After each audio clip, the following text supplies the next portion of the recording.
آج کل کے حالات کے پیش نظر ایک فوارہ آپ ضرور ساتھ رکھیں. یہ فوارہ ہے، اس میں پانی بھرا ہوا ہے، آن لائن ہم نے اس کو منگایا تھا.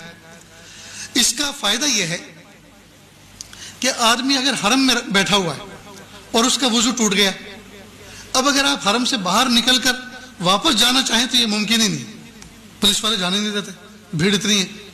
اب وضو ٹوٹ گیا، جگہ بھی سنبھالنی ہے، نماز بھی پڑھنی ہے جماعت کے ساتھ، اور وضو بھی کرنا، اب کیا کریں؟ تو آپ ایسا اپنے ہینڈ پرس کے اندر ساتھ میں ہر وقت پانی بھر کے رکھیں اور اس سے آپ وضو کر لیں. اس سے وضو کرنے کا طریقہ بہت آسان ہے. جیسے میرا کندھے کا رومال ہے، یہ چھوٹا سا جو نیپکن آتا ہے تھوڑا موٹے والا، وہ اپنے ساتھ ہر وقت رکھیں، اس کو گود میں بچھا لیں، ٹھیک، اور آستین چڑھائیں. اور اس سے وضو کرنے کا طریقہ یہ ہے کہ وضو میں سب سے پہلے کلی کی جاتی، ہاتھ دھوئے جاتے ہیں، ٹھیک، اس کے بعد کلی کی جاتی ہے، ناک میں پانی ڈالا جاتا ہے. لیکن یہ فرض نہیں ہے، یہ اگر نہیں بھی ہوگا تو بھی وضو ہو جائے گا. سب سے پہلا فریضہ کیا ہے؟ چہرے کا دھونا، پیشانی کے بالوں سے ٹھوڑی کے نیچے تک، ایک کان کی لو سے دوسرے کان کی لو تک، یہ نمبر 1 فریضہ ہے. لہٰذا اس کا ادا کرنے کا طریقہ یہ ہے کہ آپ ایسے کریں.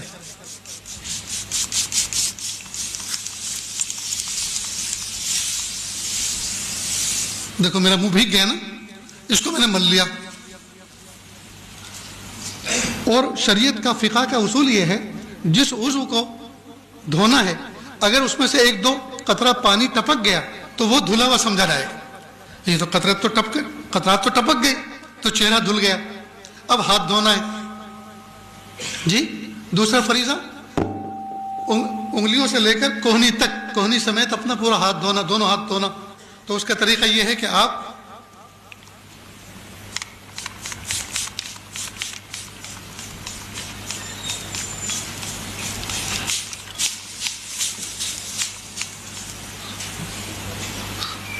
یہ آپ کا ہاتھ دھل گیا، ٹھیک.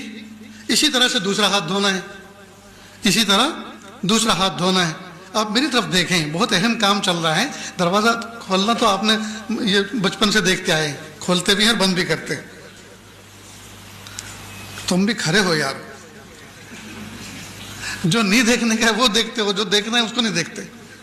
تو دوسرا ہاتھ بھی ہو گیا، ٹھیک. یہ تو میں نے وقت کو بچانے کے لیے ایک ہاتھ کو صرف ایسے ہی بتا دیا، ایک ہاتھ ایسے، تو دوسرا بھی ایسے دھونا ہے. اس کے بعد پھر ہاتھ کو تر کیا دونوں اور سر کا مسح کر لیا.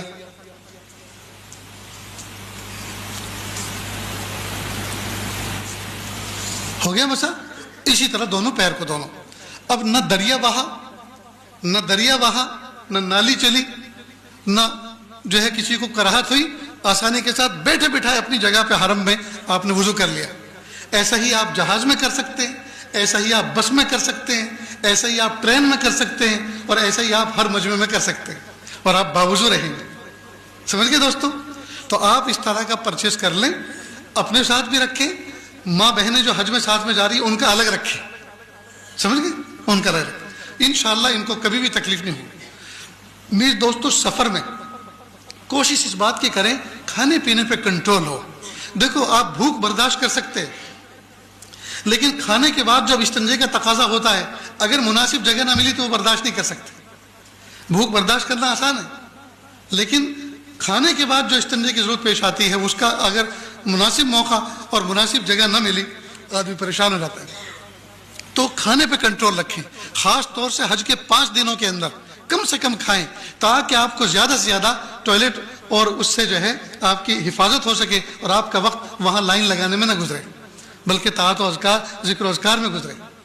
اتنی بات یاد رہے گی.